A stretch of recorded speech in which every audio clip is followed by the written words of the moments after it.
Segunda de Macabeos. Primera carta a los judíos de Egipto, capítulo 1. A los hermanos judíos que viven en Egipto, los saludan sus hermanos judíos que están en Jerusalén y en la región de Judea, deseándoles paz y felicidad. Que Dios los llene de bienes y recuerde su alianza con Abraham, Isaac y Jacob, sus fieles servidores. Que dé a todos corazón para adorarlo y cumplir su voluntad con gran generosidad y con ánimo sincero. Que les abra el corazón a su ley y a sus preceptos y les dé la paz. Que escuche sus súplicas y se reconcilie con ustedes y no los abandone en tiempo de desgracia. Esto es lo que estamos ahora pidiendo por ustedes. El año 169, siendo rey Demetrio, nosotros los judíos les escribimos en el peor momento de las pruebas que estábamos soportando en esos años, y les decíamos: Jasón y sus partidarios han traicionado la causa de la tierra santa y del reino, y quemaron las puertas del templo y derramaron sangre inocente. Pero suplicamos al Señor y hemos sido escuchados. Hemos ofrecido un sacrificio con flor de harina, hemos encendido las lámparas y presentado los panes. Por eso ahora les escribimos para que celebren la fiesta de las tiendas en el mes de Casleu de este año 188. Segunda carta. Los habitantes de Jerusalén y Judea, sus ancianos y Judas, saludan y desean prosperidad a Aristóbulo, profesor del rey Ptolomeo, de la raza de los sacerdotes ungidos, y a los judíos que están en Egipto, salvados por Dios de grandes peligros. Le damos gracias porque nos vino en ayuda contra el propio rey. Él mismo derribó a los que combatían contra la ciudad santa. Su jefe partió para Persia con un ejército al parecer invencible. Pero los sacerdotes de la diosa Nanea le tendieron una trampa y lo mataron en su templo. Antíoco y con él sus amigos llegaron a ese lugar con el pretexto de desposarse con la diosa, pero querían apoderarse a título de dote de sus grandes riquezas. Los sacerdotes de Nanea las expusieron y él se presentó con unas pocas personas en el recinto sagrado. Pero en cuanto entró Antíoco, cerraron el templo, abrieron la puerta secreta en el techo y a pedradas aplastaron al jefe, descuartizaron los cadáveres y cortándoles las cabezas, las arrojaron a los que estaban afuera. En todo esto sea bendito nuestro Dios, que ha entregado los impíos a la muerte. Estando a punto de celebrar el día 25 de Casleu la purificación del templo, nos ha parecido conveniente informarles para que también ustedes celebren la fiesta de las tiendas y recuerden el fuego aparecido cuando Nehemías, el que construyó el templo y el altar, ofreció sacrificios. Pues cuando nuestros padres fueron llevados a Persia, los sacerdotes piadosos de entonces tomaron brasas del altar y las escondieron secretamente en el fondo de un pozo seco, con tanta cautela que el lugar quedó ignorado de todos. Y pasados muchos años, cuando a Dios le pareció bien, Nehemías, despedido por el rey de Persia, mandó que los descendientes de los sacerdotes que habían escondido el fuego lo fueran a buscar. Pero como ellos informaron que no habían encontrado fuego, sino un líquido espeso, él les mandó que lo sacaran y trajeran. Y cuando estuvo dispuesto el sacrificio sobre el altar, Nehemías mandó a los sacerdotes que rociaran con aquel líquido la leña y lo que habían colocado sobre ella. Cumplida la orden y pasado algún tiempo, el sol, que antes estaba nublado, volvió a brillar y se encendió una llama tan grande que todos quedaron maravillados. Mientras se consumía el sacrificio, los sacerdotes rezaban, y con ellos todos los asistentes. Jonatán comenzaba y los demás con Nehemías respondían.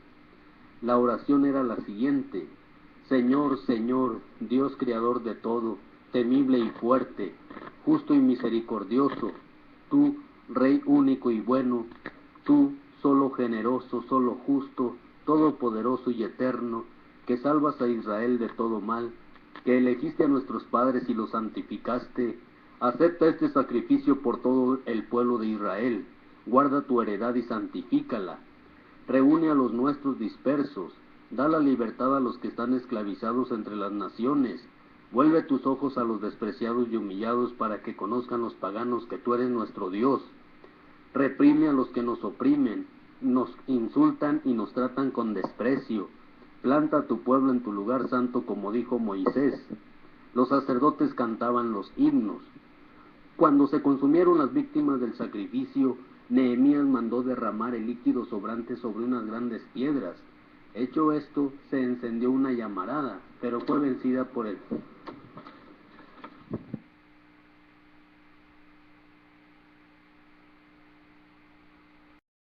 Libro segundo de los Macabeos, capítulo 1, versículo 22. Cumplida la orden y pasado algún tiempo, el sol que antes estaba nublado volvió a brillar, y se encendió una llama tan grande que todos quedaron maravillados. Mientras se consumía el sacrificio, los sacerdotes hacían oración. Todos los sacerdotes con Jonatán que comenzaba y los demás como Nehemías respondían.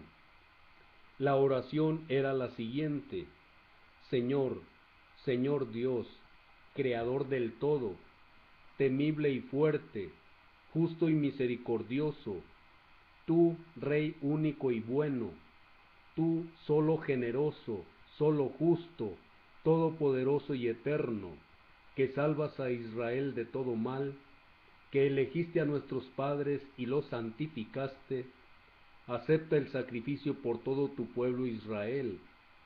Guarda tu heredad y santifícala. Reúne a los nuestros dispersos. Da libertad a los que están esclavizados entre las naciones. Vuelve tus ojos a los despreciados y abominados, y conozcan los gentiles que tú eres nuestro Dios. Aflige a los que tiranizan y ultrajan con arrogancia. Planta a tu pueblo en tu lugar santo, como dijo Moisés. Los sacerdotes salmodiaban los himnos. Cuando fue consumido el sacrificio, Nehemías mandó derramar el líquido sobrante sobre unas grandes piedras. Hecho esto, se encendió una llamarada que quedó absorbida por el mayor resplandor que brillaba en el altar. Cuando el hecho se divulgó y se refirió al rey de los persas, que en el lugar donde los sacerdotes deportados habían escondido el fuego, había aparecido aquel líquido con el que habían santificado las ofrendas del sacrificio Nehemías y sus compañeros, el rey, después de verificar tal hecho, mandó alzar una cerca haciendo sagrado el lugar. El rey recogía grandes sumas y las repartía a quienes quería hacer favores. Nehemías y sus compañeros llamaron a ese líquido Neftar, que significa purificación. Pero la Libro segundo de los Macabeos, capítulo 2. Jeremías esconde los utensilios del culto.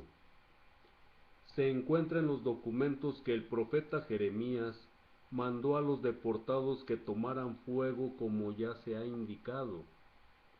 Y como el profeta, después de darles la ley, ordenó a los deportados que no se olvidaran de los preceptos del Señor, ni se desviaran en sus pensamientos al ver ídolos de oro y plata y las galas que los envolvían, entre otras cosas, les exhortaba a no apartarse de la ley de sus corazones. Se decía también en el escrito cómo el profeta, después de una revelación, mandó llevar consigo la tienda y el arca, y cómo salió hacia el monte donde Moisés había subido para contemplar la heredad de Dios. Y cuando llegó Jeremías, encontró una estancia en forma de cueva. Allí metió la tienda, el arca y el altar del incienso, y tapó la entrada. Volvieron algunos de sus acompañantes para marcar el camino, pero no pudieron encontrarlo. En cuanto Jeremías lo supo, les reprendió diciéndoles: este lugar quedará desconocido hasta que Dios vuelva a reunir a su pueblo y le sea propicio. El Señor entonces mostrará todo esto, y aparecerá la gloria del Señor y la nube, como se mostraba en tiempo de Moisés, y cuando Salomón rogó que el lugar fuera solemnemente consagrado. Dios tenga compasión de su pueblo disperso y lo reúna. Entonces el Señor mostrará de nuevo estos objetos y su gloria se manifestará con la nube, igual que se manifestó en tiempos de Moisés, y cuando Salomón pidió a Dios que viniera a consagrar su casa. Se explica también que Salomón, inspirado por su sabiduría, ofreció el sacrificio de la dedicación y de la terminación del templo, y así como había bajado fuego del cielo para la oración de Moisés, para consumir las ofrendas y la víctima sacrificada. Lo mismo por la oración de Salomón, bajó el fuego del cielo y consumió la víctima, y se cumplió lo dicho por Moisés. Ya que la víctima por el pecado no fue comida, la consumió el fuego. Salomón celebró igualmente los 8 días de fiesta. Este hecho se leía también en los archivos y en las memorias del tiempo de Nehemías. Ahí contaban que Nehemías inició una biblioteca y reunió los libros referentes a los reyes y a los profetas, los de David y las cartas de los reyes relativas a las ofrendas. De igual modo, Judas acaba de reunir todos los libros dispersos a consecuencia de la guerra que sufrimos, los cuales están en nuestras manos. Por tanto, cuando los necesiten, manden a alguien que los venga a buscar. Estando a punto de celebrar la fiesta de la purificación del templo, les decimos que harán bien en celebrar a sí mismos ustedes estas fiestas, pues Dios acaba de salvar a todo su pueblo y de devolver a todos la tierra de su herencia. Nos ha permitido recuperar su reino y el templo y restablecer el culto que se le da en ese templo como nos lo tenía ordenado en su ley. El mismo Dios, como esperábamos, se apiadará pronto de nosotros y nos reunirá de todas partes en el lugar santo, pues nos ha sacado de grandes males y ha purificado este lugar. La historia de Judas Macabeo y de sus hermanos ha sido escrita por Jasón de Cirene. Relató la purificación del templo del Altísimo, la dedicación del altar, las guerras contra Antíoco Epifanes y su hijo Eupátor, y las manifestaciones celestiales en favor de los que combatieron viril y gloriosamente por el judaísmo. Siendo pocos, liberaron a todo el país e hicieron huir a muchedumbres de extranjeros. Recuperaron el templo famoso en todo el mundo, liberaron la ciudad y restablecieron las leyes que estaban a punto de ser abolidas, pues el Señor les fue propicio con toda bondad. Todo esto expuesto en 5 libros por Jasón de Cirene. Intentaremos nosotros resumirlo en uno solo, pues comprobamos que estos libros contienen muchísimas cifras, y sabemos que a los que quieren estudiar la historia se les hace difícil informarse de tantos hechos.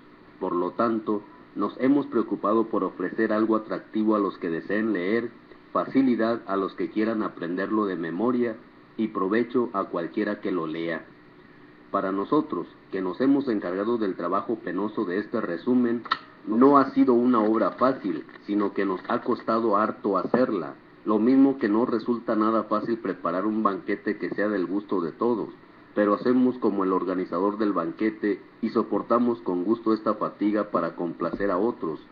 Dejamos pues al historiador la tarea de narrar con exactitud todas las cosas y nos ceñimos a los grandes rasgos de un sencillo resumen, pues así como el arquitecto de una casa nueva tiene que preocuparse de toda la construcción, en tanto que los pintores y decoradores solo se preocupan de lo que se refiere a su oficio, así es lo que nos sucede a nosotros: analizar los pormenores, debatir los puntos discutibles, dedicar mucho tiempo a los detalles, y corresponde al historiador. Pero al que intenta adaptarla se le permite resumir y no presentar una narración completa de los hechos. Vamos pues a empezar la narración sin alargar lo dicho anteriormente, pues sería absurdo alargarse en lo que precede la historia y ser breves en la narración de la historia. Heliodoro quiere despojar el templo, capítulo 3. Mientras la ciudad santa gozaba de una paz completa y las leyes eran observadas lo mejor posible, gracias a la piedad del sumo sacerdote Onías y su repudio a toda maldad, hasta los reyes honraban el lugar santo y lo enriquecían con magníficos regalos. Así, por ejemplo, Seleuco, rey de Asia, pagaba de su dinero los gastos de los sacrificios, pero un tal Simón, sacerdote de la tribu de Bilgá, administrador del templo, se enemistó con el sumo sacerdote porque decía que a él le correspondía la fiscalización de los mercados de la ciudad. No pudiendo vencer a Onías, se fue a Apolonio de Tarso, gobernador de Celesiria y Fenicia, y le comunicó que el tesoro de Jerusalén estaba repleto de riquezas incontables, que había allí una cantidad inmensa de dinero que nada tenía que ver con los gastos que demandaban los sacrificios, y era fácil que todo eso llegara a manos del rey. Apolonio se entrevistó con el rey y le informó de las citadas riquezas. Este mandó a Heliodoro, encargado de sus negocios, con una carta que lo autorizaba para trasladar aquellos tesoros. Heliodoro se puso pronto en camino, simulando que iba a visitar a Celesiria y la Fenicia, pero con el propósito de ejecutar las órdenes del rey. Llegado a Jerusalén, fue recibido amigablemente por la ciudad y el sumo sacerdote, al que informó de la denuncia que habían hecho. Hizo saber el motivo de su visita, preguntando si las cosas eran realmente así. El sumo sacerdote explicó que se trataba de unos depósitos pertenecientes a huérfanos y viudas. Una parte pertenecía a Hircano, hijo de Tobías, personaje de muy alta posición, al que también alcanzaban estas calumnias. De todas maneras, el tesoro era de 400 talentos de plata y 200 de oro. En fin, Onías mostró que era del todo imposible defraudar a los que habían puesto su confianza en la santidad del lugar y en la majestad inviolable de aquel templo venerado en todo el mundo. Pero Heliodoro, siguiendo las órdenes reales, sostenía que todos aquellos tesoros debían pasar a manos del rey. En el día señalado para proceder a hacer el inventario, reinaba en toda la ciudad una gran conmoción. Los sacerdotes estaban ante el altar con sus vestiduras sagradas y suplicaban al cielo, el que había dado la ley sobre los bienes en depósito, debía conservarlos para quienes los habían depositado. No se podía mirar el rostro del sumo sacerdote sin quedar impresionado, pues su aspecto y su palidez demostraban la angustia de su alma. Le invadía una especie de temor que le hacía temblar de pies a cabeza, mostrando a quienes lo observaban el dolor de su corazón. De las casas salía la gente en tropel, con gran confusión, para suplicar todos juntos por el lugar santo que iba a ser profanado. Las mujeres ceñidas de saco desde los pechos llenaban la calle. Las más jóvenes, que no debían todavía salir a la calle, unas corrían hacia las puertas, otras subían a los muros y otras se asomaban por las ventanas. Todas, levantando las manos al cielo, tomaban parte en la súplica. Uno se sentía conmovido al ver aquella muchedumbre postrada desordenadamente en tierra y al sumo sacerdote muy angustiado. Mientras ellos suplicaban al Señor Todopoderoso para que guardara intactos y seguros los depósitos del templo para aquellos que los habían entregado, Heliodoro comenzó a ejecutar lo que había decidido. Estaba ya con su guardia junto al tesoro, cuando el Señor de los Espíritus y de todo poder hizo que se produjera una gran manifestación, y todos los que con Heliodoro se habían atrevido a acercarse, pasmados ante el poder de Dios, quedaron sin fuerza ni coraje. Se les apareció un caballo con una riquísima montura, y sobre él un terrible jinete, lanzándose con ímpetu, levantó contra Heliodoro sus patas delanteras. El jinete parecía tener armadura de oro. Aparecieron también dos jóvenes robustos y muy hermosos, magníficamente vestidos, que poniéndose a ambos lados de Heliodoro, lo azotaban sin cesar, moliéndolo a golpes. Heliodoro cayó en tierra, envuelto en una gran oscuridad. Entonces lo tomaron y lo llevaron en una camilla. Así fue sacado incapaz de poderse valer por sí mismo. Aquel que poco antes había entrado orgulloso con gran séquito y escolta en el tesoro, todos reconocieron claramente el poder de Dios. A consecuencia de la intervención divina, se quedó mudo y no tenía esperanzas de salvar su vida. Los judíos, mientras tanto, bendecían al Señor, que había llenado de gloria su lugar santo.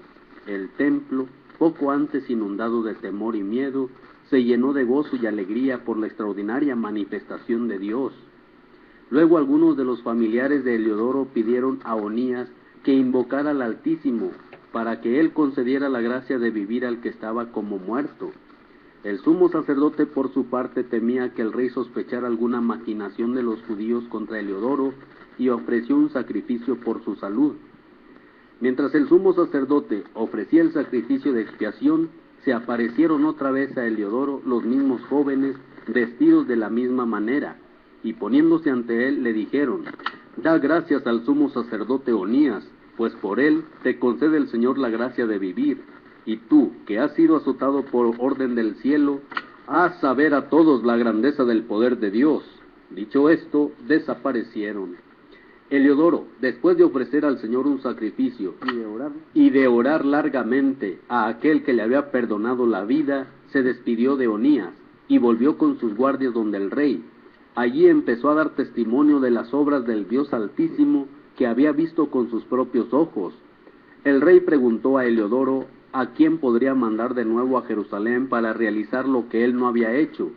Heliodoro le respondió: si tienes algún enemigo a quien quieras eliminar, envíalo allá, y lo verás regresar maltrecho, si es que puede regresar, pues seguramente hay un poder divino en ese lugar. El mismo que habita en el cielo lo vigila y lo guarda, hiriendo de muerte a quienes penetran en él para profanarlo. Esto es lo que ocurrió a Heliodoro, y así fue como se salvó el tesoro. Capítulo. Simón, antes mencionado, delator de los tesoros del templo y traidor a la patria, calumniaba a Onías como si él hubiera maquinado lo que había espantado a Heliodoro, y fuera la causa de lo que andaba mal. Incluso se atrevió a acusar de conspiración contra el Estado al que era el mayor bienhechor de la ciudad, defensor de sus compatriotas y celoso observante de las leyes. La enemistad entre ellos vino a ser tal que incluso partidarios de Simón cometieron crímenes. Onías vio los peligros que entrañaba aquella rivalidad intolerable. Incluso Apolonio, hijo de Menesteo, gobernador de Celesyria y Fenicia, instigaba a Simón al mal. Por eso fue donde el rey, no para acusar a sus conciudadanos, sino por el bien de toda la nación, pues veía que era imposible pacificar la situación y detener las locuras de Simón sin la intervención del rey. Una crisis cultural. Cuando el rey Seleuco dejó la presente vida, su hijo Antíoco, por sobrenombre Epífanes, le sucedió en el trono. Entonces Jasón, hermano del sumo sacerdote Onías, usurpó su puesto. Después de prometer al rey en una conversación 360 talentos de plata y 80 de otras rentas, se comprometió además a firmar el pago de otros 150 si le daba facultad para instalar por su cuenta un gimnasio y un centro para la promoción cultural de la juventud, y para conceder a varios habitantes de Jerusalén los derechos de los ciudadanos antioquenos. Con el consentimiento del rey y con el poder en su mano, pronto fue arrastrando a sus compatriotas a las costumbres de los griegos.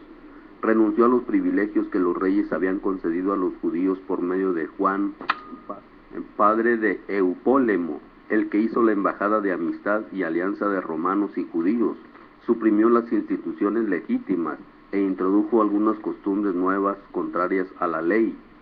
Así pues, muy gustoso, fundó un gimnasio bajo la misma fortaleza e indujo a lo mejor de la juventud a educarse al modo griego.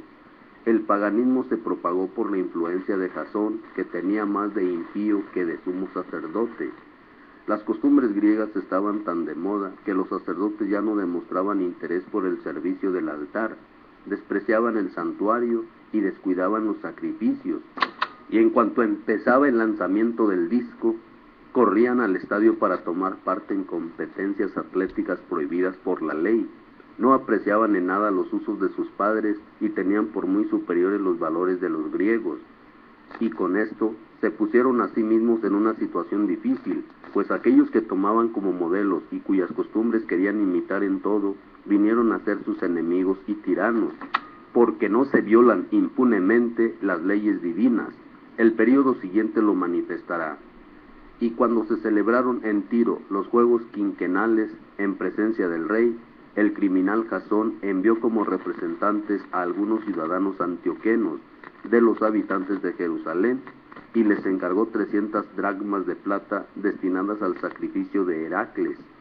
Estos representantes, al llegar, expresaron que no convenía emplear el dinero en este sacrificio y pidieron que se gastara en otras cosas. A la sola iniciativa de ellos se debió que aquel dinero enviado para el sacrificio de Heracles se empleara en la construcción de trirremes. Antíoco había enviado a Egipto a Apolonio, hijo de Menesteo, para representarlo en la entronización del rey Filometor. Y cuando Antíoco supo que aquel se había convertido en sus adversarios políticos, se preocupó de su seguridad, y por eso, pasando por Jaffa, se presentó en Jerusalén. Fue muy bien recibido por Jasón y por toda la ciudad, e hizo en su entrada entre aclamaciones y antorchas. Después se fue con sus tropas a Fenicia. 3 años después, Jasón envió a Menelao, hermano del ya mencionado Simón, para llevar el dinero al rey y gestionar la negociación de asuntos urgentes. Menelao se hizo presentar al rey, a quien impresionó por su aire de persona de autoridad, y logró el cargo de sumo sacerdote, ofreciendo 300 talentos de plata más que Jasón. Así, provisto del mandato real, regresó sin nada digno de un sumo sacerdote, sino más bien con el furor de un cruel tirano y la rabia de una fiera salvaje.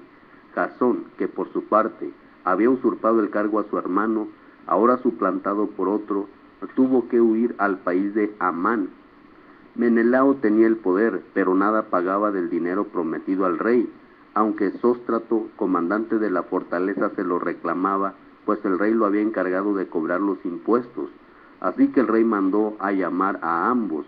Menelao dejó como reemplazante a su hermano Lisímaco y Sóstrato a Crates, jefe de los chipriotas. El sacerdote Onías es asesinado. Mientras tanto, sucedió que los habitantes de Tarso y de Malos se sublevaron, porque sus ciudades fueron cedidas como regalo a Antíoquida, concubina del rey. Inmediatamente partió el rey para restablecer el orden, dejando en su lugar a Andrónico, uno de sus ministros. Menelao pensó aprovechar aquella oportunidad y robó algunos objetos de oro del templo que regaló a Andrónico. También logró vender otros en Tiro y en las ciudades de los alrededores. Cuando Onías ya no pudo dudar de lo que había hecho Menelao, se refugió en Dafné, cerca de Antioquía, lugar de asilo, y desde allí lo denunció. Por esto Menelao, a solas con Andrónico, lo incitaba a que acabara con Onías. Andrónico fue donde Onías y se ganó con engaño su confianza. Estrechando su mano y dándole la mano con juramento, persuadió a Onías, aunque a éste no le faltaban sospechas, a salir de su refugio, e inmediatamente le dio muerte sin respeto alguno de la justicia. Por este motivo no solo los judíos, sino también gente de otra nacionalidad se indignaron y se apenaron por el injusto asesinato de aquel hombre. Y cuando el rey volvió de las regiones de Celesiria, los judíos de Jerusalén, junto con los griegos que eran partidarios de la justicia, fueron a verlo para quejarse por el asesinato de Onías. El rey se conmovió y se puso triste, e incluso lloró al recordar la personalidad y la noble conducta del difunto. Se enojó con Andrónico y le quitó inmediatamente su cargo. Luego ordenó que le rasgaran las ropas y lo condujeran, atravesando toda la ciudad hasta el lugar donde había cometido el asesinato de Onías, y allí mismo ordenó que le echaran fuera de este mundo, dándole así Dios la pena merecida. Lisímaco cometió muchos robos sacrílegos en Jerusalén con el consentimiento de Menelao, y como las cosas se supo, la multitud se amotinó contra Lisímaco, después que muchos objetos de oro ya habían salido de la ciudad. Cuando Lisímaco vio al pueblo sublevado y enfurecido, armó 3000 hombres e inició la represión violenta, poniendo por jefe a un tal Aurano, hombre ya de edad y de muy poca cabeza. Atacado pues por la gente de Lisímaco, el pueblo reaccionó con piedras y palos, e incluso recogían puñados de ceniza que allí había, arrojándola contra los hombres de Lisímaco. De esta manera hirieron a muchos de ellos, mataron a algunos y el resto lo pusieron en fuga. En cuanto al ladrón sacrílego Lisímaco, lo ajusticiaron junto al tesoro. A propósito de estos hechos, se hizo un proceso contra Menelao. Cuando el rey llegó a Tiro, 3 hombres enviados por el consejo de ancianos de Jerusalén le dieron cuenta de aquellas crueldades. Viéndose perdido, Menelao prometió una gran cantidad de dinero a Ptolomeo, hijo de Dorímenes, para que dispusiera al rey en su favor. Así pues, Ptolomeo, llevando al rey aparte a una galería como para tomar el fresco, lo hizo cambiar de parecer, de modo que absolvió de todas las acusaciones a Menelao, el causante de todos los males. Más aún, condenó a muerte a sus infieles acusadores que hubieran sido absueltos, aun cuando los hubiera juzgado un tribunal de bárbaros. Inmediatamente fueron ejecutados los que habían defendido la causa de la ciudad, del pueblo y los vasos sagrados. Por este motivo, algunos tirios, indignados contra aquel crimen, les prepararon magníficos funerales. Menelao quedó en el poder gracias a la corrupción de los gobernantes, cada vez más criminal, convertido en tirano de su despoja el templo. Capítulo 5.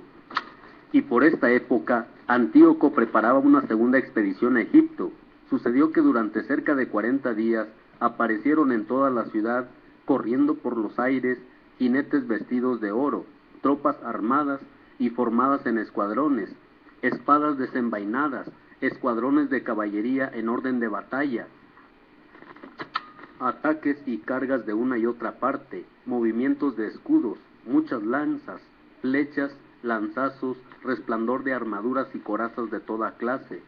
Todos suplicaban que aquellas apariciones anunciaran algo bueno. Al correrse el falso rumor de que Antíoco había muerto, Jasón, reuniendo unos 10,000 hombres, asaltó de improviso la ciudad. Se defendieron desde las murallas, pero una vez tomadas estas, toda la ciudad cayó en manos de Jasón, mientras que Menelao se refugió en la fortaleza. Jasón hizo una cruel matanza de sus conciudadanos, sin darse cuenta que las victorias contra los de su propia nación son la mayor derrota. Creía triunfar sobre enemigos cuando en realidad eran los de su pueblo, pero no pudo mantenerse en el poder, y sin haber logrado otra cosa que su propia vergüenza, tuvo que huir de nuevo a la tierra de Amán. Por último, tuvo un final desastroso, acusado ante Aretas, rey de los árabes, huyendo de ciudad en ciudad, perseguido por todos, despreciado como renegado de las leyes y odiado como verdugo de la patria y de sus conciudadanos. Fue desterrado a Egipto, y él, que había desterrado de la patria muchos, murió en el destierro, pues fue hasta la Lacedemonia buscando allí protección por razón del parentesco que esa gente tiene con nuestro pueblo. El que había privado de sepultura a tantos murió sin que nadie llorase por él, no recibió honras fúnebres ni tuvo un lugar en el sepulcro de sus padres. Persecución de Antíoco. Cuando estos sucesos llegaron a noticia del rey, él pensó que toda Judea se había sublevado, se puso furioso, y saliendo de Egipto, vino a tomar Jerusalén por las armas. Mandó a sus soldados que matasen sin compasión a cuantos se encontraran, y degollaran también a todos los que se refugiaran en sus casas. Perecieron jóvenes y viejos, fueron asesinados hombres, mujeres y niños, y pasaron por la espada tanto a niños de pecho como a muchachos. En solo 3 días hubo 80,000 víctimas, 40,000 perecieron en la matanza, y otros tantos fueron vendidos como esclavos. No contento con esto, Antíoco se atrevió a entrar en el templo más santo de toda la tierra, guiado por Menelao, el traidor a las leyes y a la patria, y con sus manos manchadas tomó los vasos sagrados, y arrebató con sus manos profanas los objetos que otros reyes habían regalado para gloria y honor del templo. Pero al actuar Antíoco en forma tan insolente, no sabía que el Señor lo dejaba profanar su templo para castigar a los habitantes de la ciudad, porque sus pecados lo habían hecho enojarse. Pues si la ciudad no hubiera sido tan pecadora, Antíoco habría sido flagelado apenas entró, como lo fue Heliodoro, enviado por Seleuco para robar el tesoro. También él se habría arrepentido de su osadía, pero no había escogido Dios al pueblo para el templo, sino el templo para la nación. Por esto, también el templo ha participado de las desgracias de la nación, así como después participó de su restauración, y tras haber sido abandonado en el tiempo de la ira de Dios, de nuevo fue restablecido en su gloria cuando se apaciguó el Señor Santísimo. Antíoco, llevando consigo 1,800 talentos que había robado del templo, partió rápidamente para Antioquía, tan orgulloso que se hubiera creído capaz de navegar por tierra y andar a pie por el mar. Al marchar, dejó ministros suyos para reprimir a nuestra raza en Jerusalén, a Filipo, de origen frigio y de modales más bárbaros que el que lo había puesto, en Garisim a Andrónico, y a estos hay que añadir a Menelao, que los ganaba por su odio a sus conciudadanos. Sí, este hombre tenía odio enorme a sus hermanos judíos. Además, Antíoco envió a Apolonio con un ejército de 22,000 soldados, con orden de degollar a todos los hombres de edad adulta y de vender a las mujeres y los niños.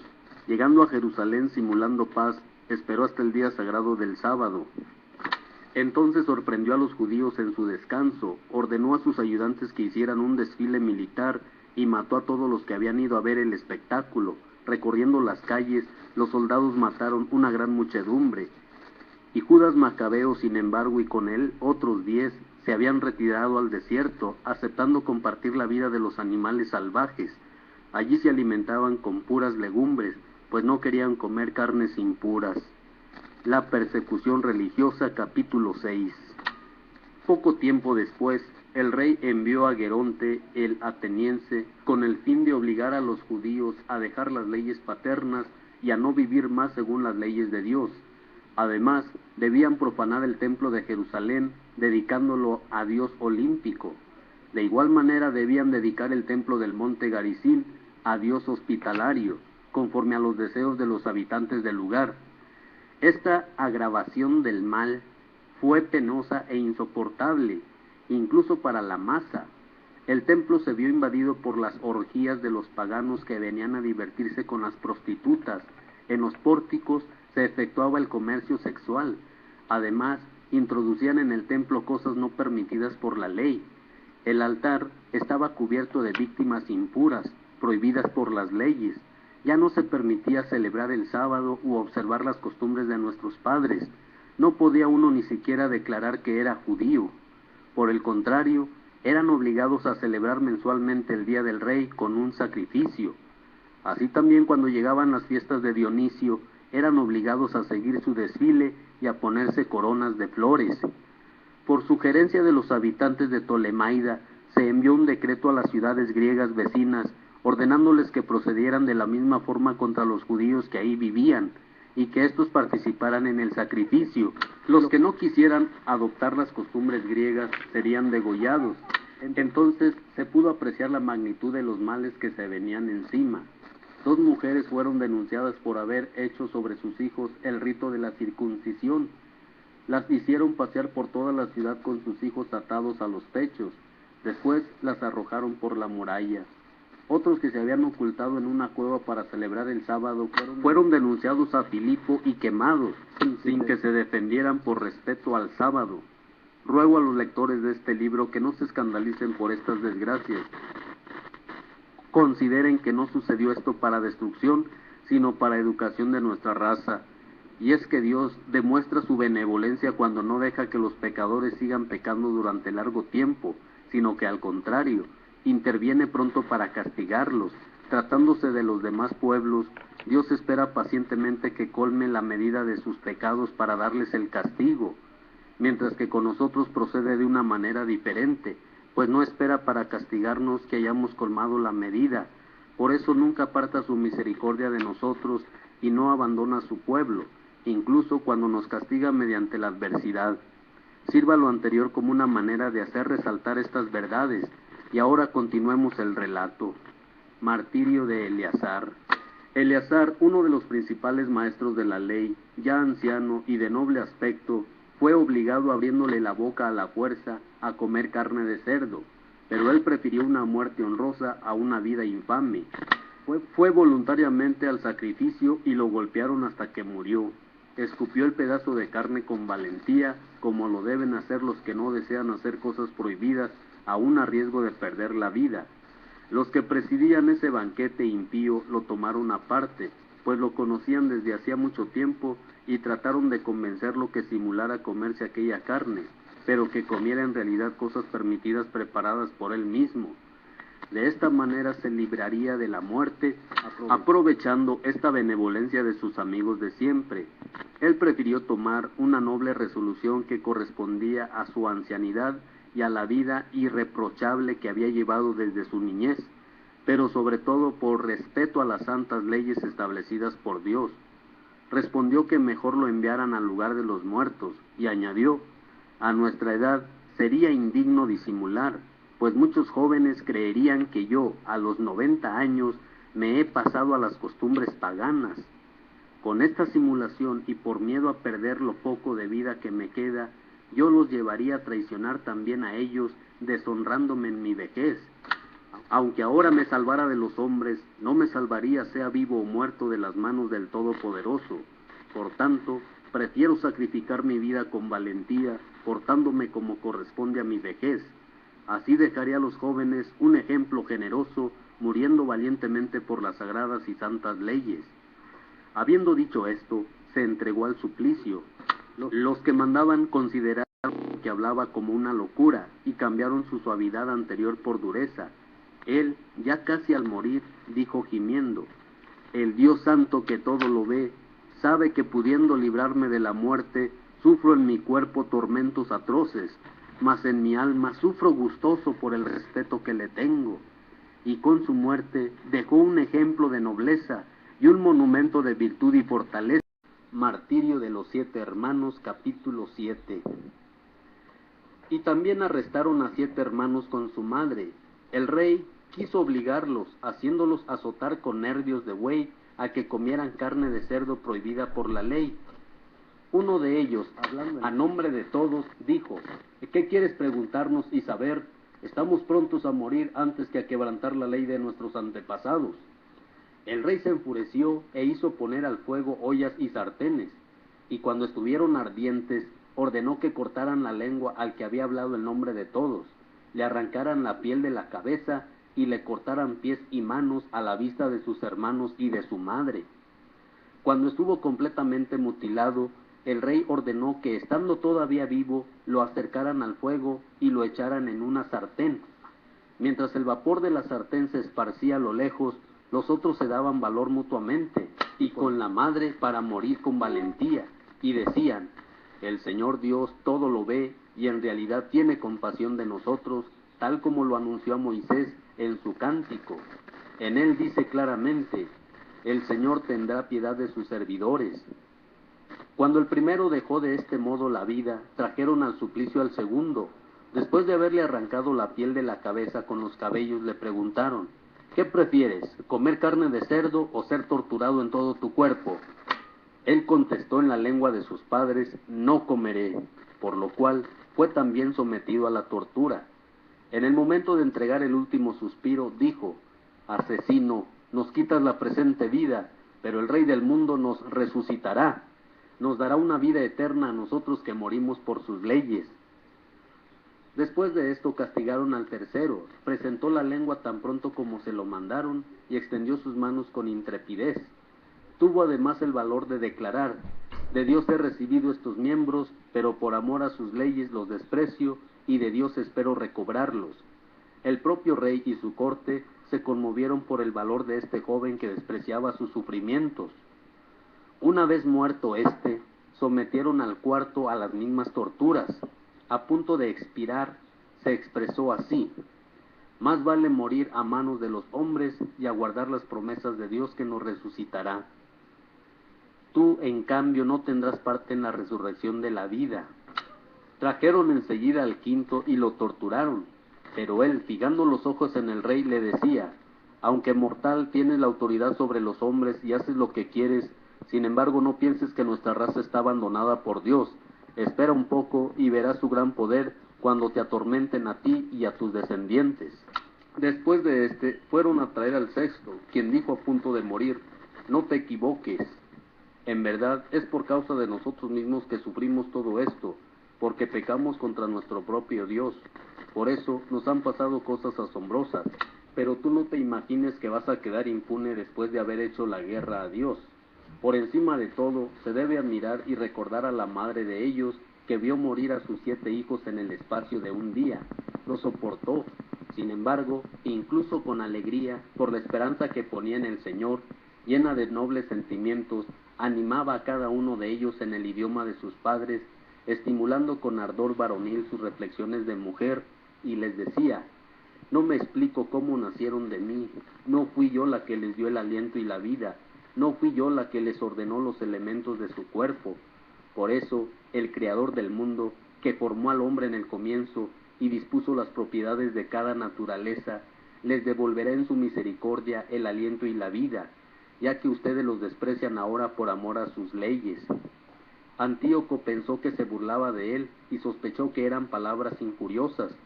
Mientras el menor seguía con vida, no solo trató de ganarlo con palabras, sino que con juramentos le prometía hacerlo rico y feliz, con tal de que abandonara las tradiciones de sus padres. Lo haría su amigo y le confiaría altos cargos. Pero como el joven no le hacía ningún caso, el rey mandó llamar a la madre y la invitó a que aconsejara a su hijo para salvar su vida. Después de pedírselo 2 veces ella aceptó convencer a su hijo, se inclinó sobre él y burlándose del cruel tirano, le dijo en su lengua patria: Hijo mío, ten compasión de mí, que durante 9 meses te llevé en mi seno y te he amamantado durante 3 años. Te crié y te eduqué hasta el día de hoy. Te pido, hijo mío, que mirando al cielo y a la tierra y a cuanto hay en ella, conozcas que de la nada hizo Dios todo esto, y también el género humano fue hecho así. No temas a ese verdugo, sino que haciéndote digno de tus hermanos, recibe la muerte para que vuelva yo a encontrarte con tus hermanos en el tiempo de la misericordia. En cuanto ella terminó de hablar, el joven dijo: ¿Qué esperan? No obedezco las órdenes del rey, sino los preceptos de la ley dada a nuestros padres por Moisés. Y tú que has inventado tantos suplicios en contra de los hebreos, no escaparás de las manos de Dios. Sepas que nosotros padecemos por nuestros pecados. Es verdad que nuestro Señor que vive está por breve tiempo enojado para castigarnos y corregirnos, pero de nuevo se reconciliará con sus siervos. Y tú, el más criminal e impío de los hombres, no te pongas orgulloso, ni te dejes arrastrar por tus vanas esperanzas. No levantes tu mano contra los hijos del cielo, porque todavía no has escapado del juicio de Dios, que todo lo puede y todo lo ve. Ahora mis hermanos han terminado de sufrir un breve tormento por una vida que no se agotará. Están ahora en la amistad de Dios. Tú en cambio sufrirás las penas merecidas por tu soberbia. Yo con mis hermanos entrego mi cuerpo y mi vida por las leyes de mis padres, invocando a Dios para que pronto se apiade de nuestra raza. Y tú con tormentos y azotes llegues a confesar que Él es el único Dios, que en mí y en mis hermanos se detenga la cólera del Todopoderoso, que justamente descarga sobre toda nuestra raza. Muy enojado el rey se enfureció con este más que contra los otros, muy molesto por sus sarcásticas burlas. Así murió también este sin mancha, plenamente confiado en Dios. Después de todos sus hijos, murió también la madre. Todo lo dicho sea bastante para tener noticias de lo acontecido en torno a los sacrificios paganos de los suplicios que superaron toda imaginación. De Judas Macabeo, capítulo 8. Entre tanto Judas, por sobrenombre Macabeo, y los que estaban con él, entraban secretamente en los pueblos, llamaban a sus parientes, y reuniendo a los que habían permanecido fieles al judaísmo, llegaron a juntar 6,000 hombres. Rogaban al Señor que mirara por aquel pueblo que todos pisoteaban, que tuviera piedad del santuario profanado por hombres impíos, y que se compadeciera de la ciudad destruida, a punto de ser arrasada, y que escuchara las voces de la sangre que clamaban hacia él, que no se olvidara de la injusta matanza de niños inocentes, y manifestara su indignación contra aquellos que habían insultado su nombre. El Señor cambió su aversión en misericordia. En cuanto el Macabeo organizó su tropa, se hizo irresistible a los paganos. Así pues, Judas, llegando de improviso, incendiaba ciudades y pueblos, se apoderaba de los lugares estratégicos y ponía en fuga numerosos enemigos. Las más de las veces aprovechaban la noche para tales expediciones, pero por todas partes hablaban de él y de su valor. Al ver Filipo que este hombre progresaba poco a poco y que sus éxitos eran cada día más frecuentes, escribió a Ptolomeo, general de Seleucia y Fenicia, para que lo viniera a ayudar en el servicio del rey.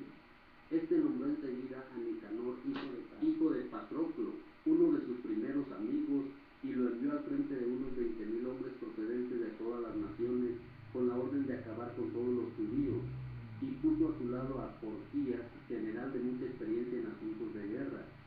Nicanor se proponía obtener 2,000 talentos con la venta de esclavos judíos para pagar el tributo debido por el rey a los romanos. Así pues, dio aviso a todas las ciudades del litoral para que vinieran a comprar esclavos por 1 talento, sin darse cuenta que venían sobre él el castigo del Todopoderoso. Al saber Judas que Nicanor venía con un gran ejército, lo comunicó a los suyos.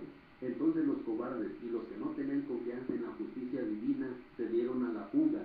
Otros, en cambio, vendiendo cuanto les quedaba, rogaban a Dios que los librara del impío Nicanor, que los había vendido antes de luchar. Si no los libraba por sus méritos, que lo hiciera por consideración a la alianza hecha con sus padres y por ese nombre grande y venerable con el que se bendecía a su pueblo. El Macabeo, reuniéndose y reorganizando sus tropas en número de 6,000 hombres, los exhortaba a no temer al enemigo y a combatir con valentía contra sus injustos agresores, sin tener en cuenta su superioridad numérica. Les recordó cómo estos habían profanado el lugar santo, exterminando a los habitantes de Jerusalén y suprimido las instituciones antiguas. Ellos, les dijo, vienen confiados en sus armas y en su audacia, pero nosotros tenemos puesta nuestra confianza en Dios Todopoderoso, que puede exterminar con un solo gesto a todos los que nos invaden y aún al mundo entero. Les enumeró todas las oportunidades en que Dios había venido en ayuda de sus padres, especialmente cuando hizo perecer 185,000 hombres en Sennacherib. También les recordó lo que sucedió en Babilonia, en la batalla contra los Gálatas, pues ese día 8,000 judíos combatían al lado de 4,000 macedonios, y al encontrarse estos en apuro, sus aliados judíos exterminaron solo a 20,000 enemigos con la ayuda que les vino del cielo, y se apoderaron de un gran botín. Los animó con estas palabras y los dispuso a morir por las leyes y por la patria. Entonces dividió el ejército en 4 cuerpos. Al frente de cada uno puso a sus hermanos, Simón, José y Jonatán, con 1,500 hombres cada uno. Mandó leer el libro sagrado y dio como contraseña auxilio de Dios. Luego, él mismo al frente del primer batallón, cayó sobre Nicanor, hiriendo y mutilando a muchos. El resto se dio a la fuga. Se apoderaron del dinero de los que habían venido a comprarlos y los persiguieron durante bastante tiempo, pero ya se hacía tarde y se vieron obligados a volverse porque era la vigilia del sábado. Esta fue la razón por la cual dejaron de perseguir a sus enemigos. Recogidas las armas y los despojos del enemigo, celebraron el sábado en aquel día en que Dios empezaba a manifestarles su misericordia. Pasado el sábado, repartieron parte del botín entre los que habían sido torturados, las viudas y los huérfanos. Lo demás se lo repartieron entre ellos y los suyos. Hecho esto, pidieron al Señor misericordioso en una oración pública que se reconciliara definitivamente con sus siervos. Después, en un encuentro con el ejército de Timoteo y Báquides, mataron a más de 20,000 hombres y se adueñaron de ciudades fortificadas. Repartieron los abundantes despojos por partes iguales entre ellos mismos, los que habían sido torturados, los huérfanos, las viudas y los ancianos. Las armas tomadas al enemigo se guardaron cuidadosamente en lugares seguros. El resto del botín lo llevaron a Jerusalén. Mataron al jefe de los guardias de Timoteo, hombre muy criminal que había hecho mucho mal a los judíos. Después, mientras celebraban la victoria en Jerusalén, quemaron vivos a los que habían quemado las puertas del templo, incluso a Calístenes, que se había refugiado en una casita. Así le dieron el pago merecido por su impiedad. El 3 veces criminal Nicanor, que había traído miles de negociantes para comprar a los judíos, quedó humillado con el auxilio de Dios por aquellos mismos que él había despreciado. Despojado de su rico traje, huyendo a través de los campos como fugitivo, llegó a Antioquía demasiado feliz todavía de haber escapado a la destrucción de su ejército. El que se había propuesto pagar el tributo debido a los romanos con la venta de los judíos, afirmaba ahora que estos eran invencibles e invulnerables, pues tenía a alguien que luchaba por ellos siempre que obedecieran las leyes prescritas por él. Libro segundo de los Macabeos, capítulo 9. Fin de Antíoco Epífanes. Sucedió por este tiempo que Antíoco hubo de retirarse desordenadamente de las regiones de Persia. En efecto, habiendo entrado en la ciudad llamada Persépolis, pretendió saquear el santuario y oprimir la ciudad. Ante ello, la muchedumbre, sublevándose, acudió a las armas y le puso en fuga.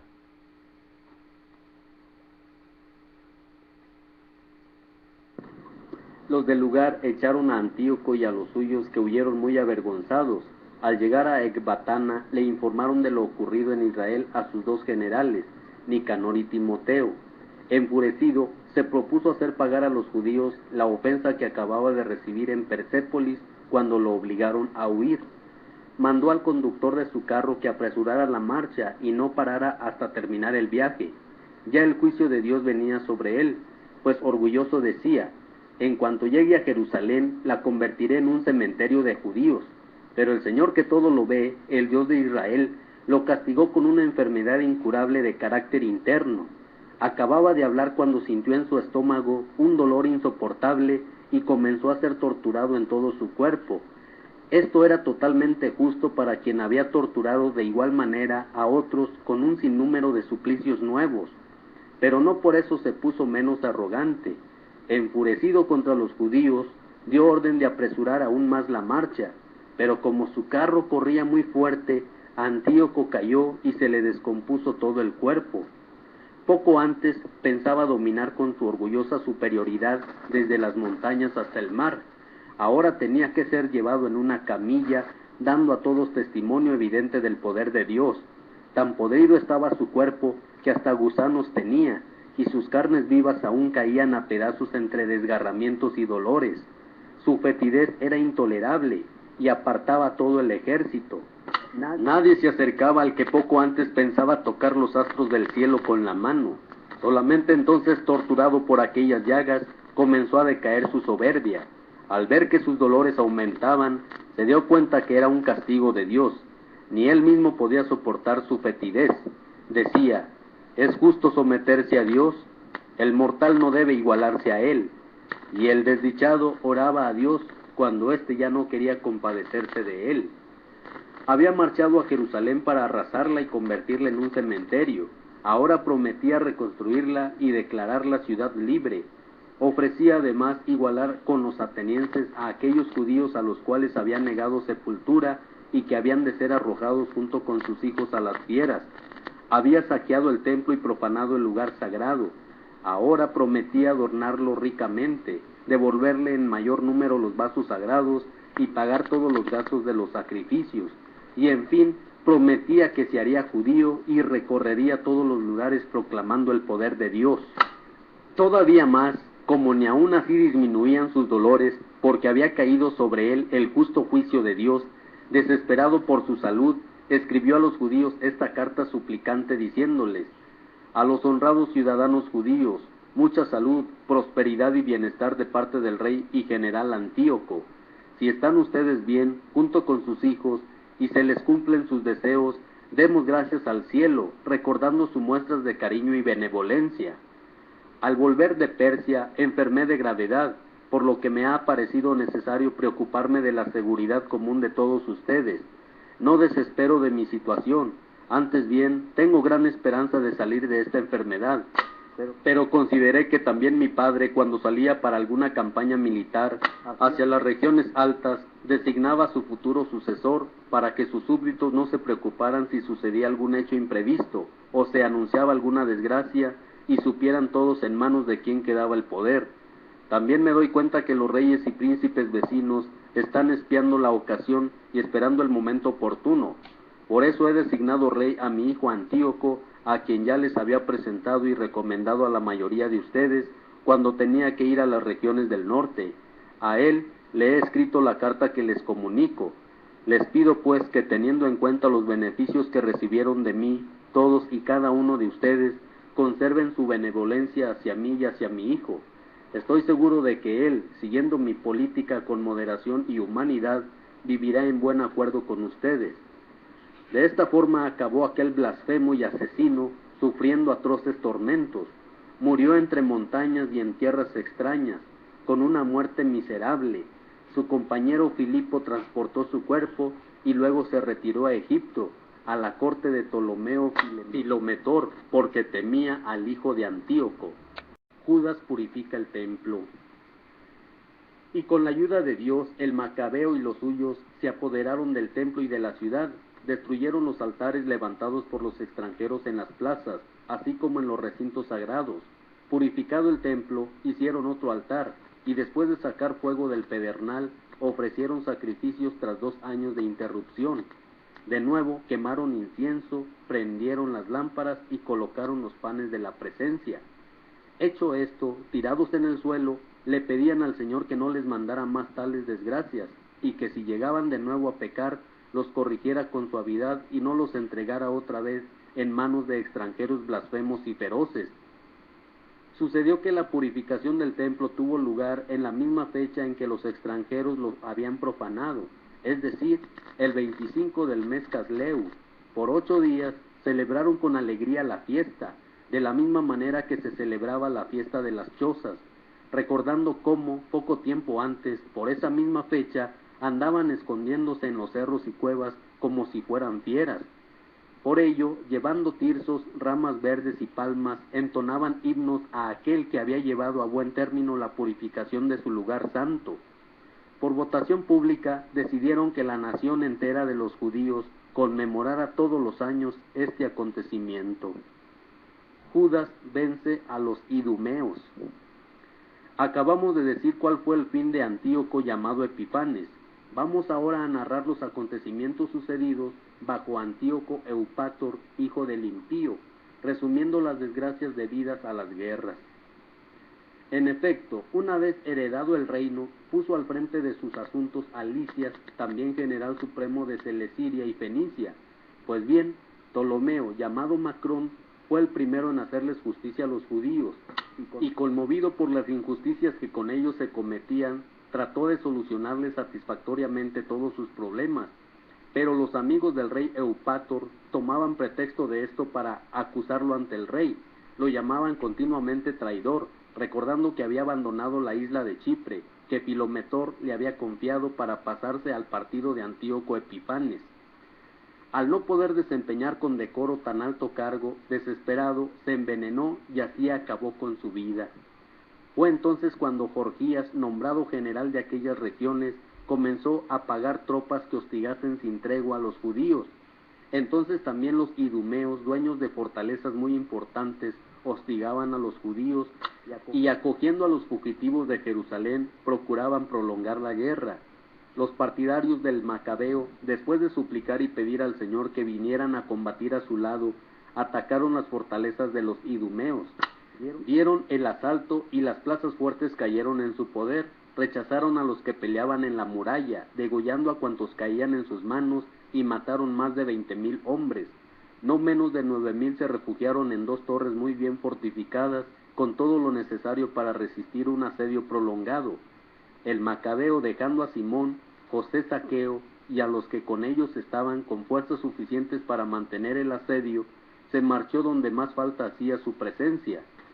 Los hombres de Simón, seducidos por la avaricia, se dejaron comprar a precio de plata por los de las torres y a cambio de 60,000 monedas permitieron que escaparan un cierto número de ellos. Apenas el Macabeo lo supo, reunió a los jefes del pueblo y acusó a esos hombres por haber vendido a sus hermanos por dinero y haber dejado escapar libres a sus enemigos. Los condenó a muerte por traidores y enseguida se apoderó de las torres. Mató a más de 20,000 en las 2 fortalezas, dando así feliz remate a las empresas que habían emprendido. Timoteo, que había sido vencido antes por los judíos, reunió numerosas fuerzas extranjeras y un gran número de caballos traídos de Asia, y se presentó con la intención de conquistar Judea por las armas.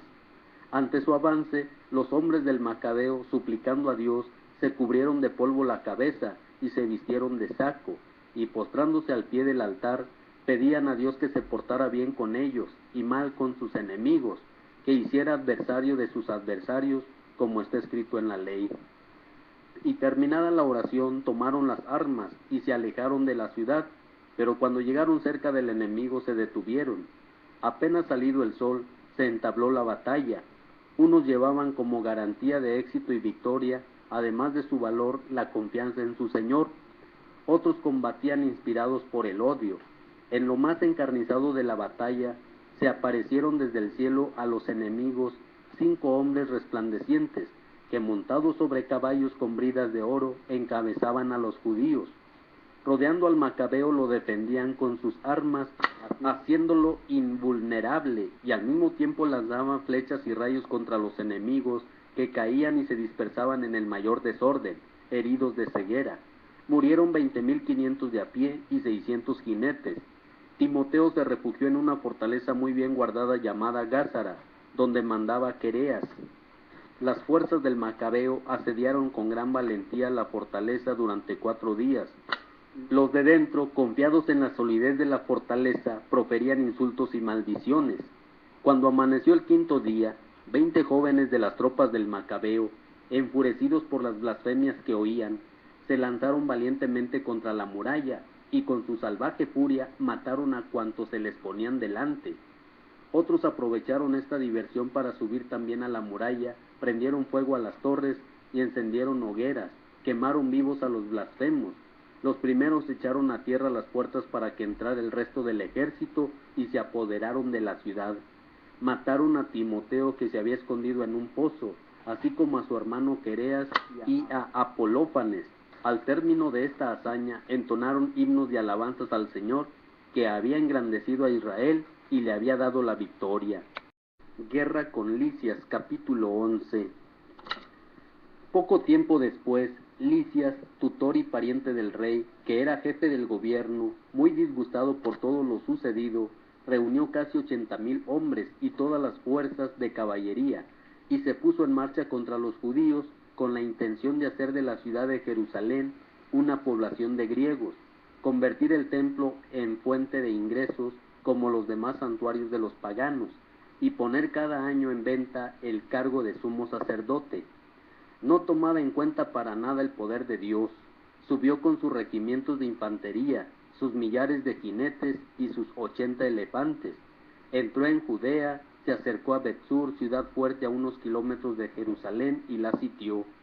Cuando los hombres del Macabeo supieron que se ponía sitio a sus ciudades fuertes, suplicaron al Señor junto con todo el pueblo, en medio de gemidos y lágrimas, que enviara un ángel bueno para salvar a Israel.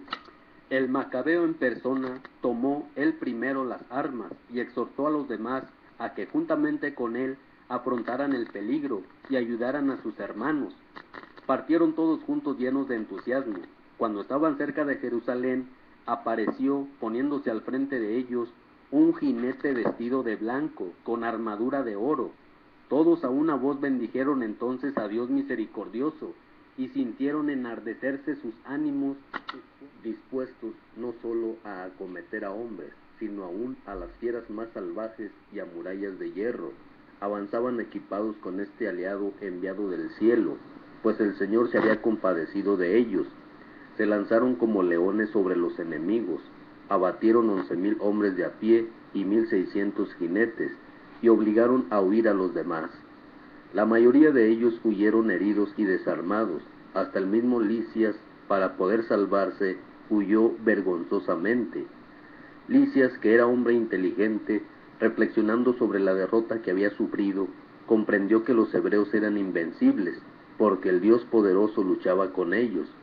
Entonces les mandó un mensajero para convencerlos de que aceptaran la paz con toda clase de condiciones justas, comprometiéndose a persuadir al rey a que se reconciliara con ellos. El Macabeo aceptó la oferta de Lisias mirando el bien común. En efecto, el rey concedió todo cuanto el Macabeo exigió a Lisias por escrito. La carta de Lisias decía así: Lisias al pueblo judío, salud. Juan y Absalón, embajadores de ustedes, nos han entregado sus peticiones por escrito, pidiéndonos una respuesta. He expuesto al rey cuanto era conveniente, y lo que era de competencia mía lo he concedido. Por consiguiente, si ustedes mantienen su buena voluntad hacia el Estado, también yo procuraré en adelante colaborar en favor de ustedes. En cuanto a los detalles, tengo dada orden a sus enviados y a los míos que los discutan con ustedes. Sigan bien. Año 148, el 24 del mes de Dios Corintio.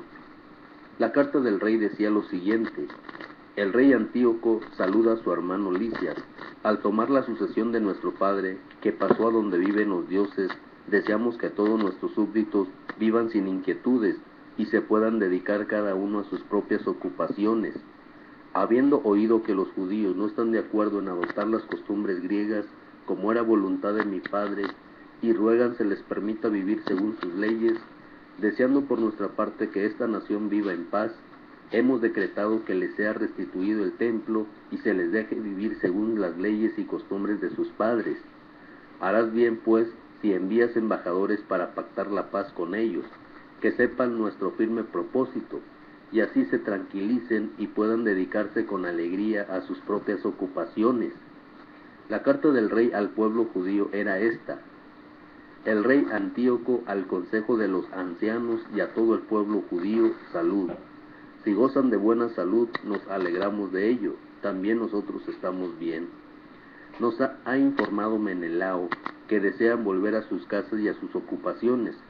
Por tanto, decreto una amnistía para todos los que vuelvan antes del 30 del mes xántico. Los judíos podrán en adelante vivir según sus costumbres en cuanto a las comidas y gobernarse por sus propias leyes como antes. Ninguno de ellos será molestado en modo alguno por su conducta anterior. He mandado a Menelao para que los tranquilice. Les deseo buena salud. El año 148, el día 15 del mes xántico.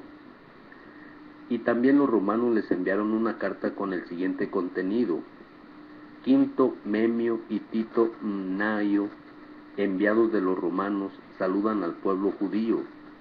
Todo lo que Lisias, pariente del rey, les ha concedido, también nos parece bien a nosotros. Referente a lo que Lisias creyó conveniente informar y consultar con el rey, estudien ustedes con cuidado el asunto y mándenos enseguida a alguien, a fin de que nosotros podamos exponerle al rey todo de un modo favorable para ustedes, pues ahora nos dirigimos a Antioquía.